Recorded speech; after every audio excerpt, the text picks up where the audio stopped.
কোনো চেতনা বিক্রি করা যাবে না। চেতনা লালন করতে হয়, ধারণ করতে হয়, নিজে সেটা হইতে হয়। আমরা তো ৭১ দেখেছি, ছোট ছিলাম কিন্তু দেখেছি।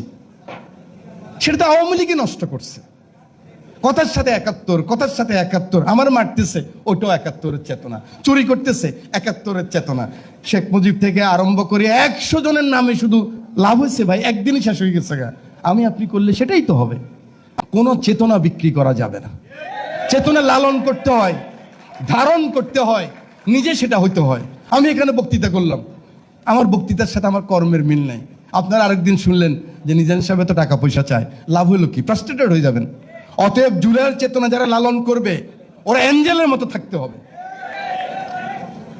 মুগ্ধর ভাই স্নিগ্ধ, ওকে যখন ধরছি মনে হয় একটা তুলা ধরলে, ভালোবাসার মানুষ ধরলে যেমন লাগে এমন লাগছে। এখন ওরও তো দায়িত্ব আছে ওটা টিকায় রাখা। আমি মনে বুঝাইতে পারতেছি না আপনাদেরকে। আপনি শহীদের বাবা, আপনারও দায়িত্ব আছে এই সম্মান, এই আপনার ইন্টিগ্রিটি, এটাকে আপনি লালন করা। আমাদের তুলি আছেন, ওনাকে আমরা আর কত ইজ্জত করব? ওনাকে আমরা নমিনেশন দিয়েছি, ইলেকশনে উইন করতে পারেন নাই, আমাদের দল আনি ওনাকে মহিলা এমপি বানাইছে। উনি যদি এখন যদি ধনী হইতে চান, আপনারা পরাজিত হলেন না নাকি?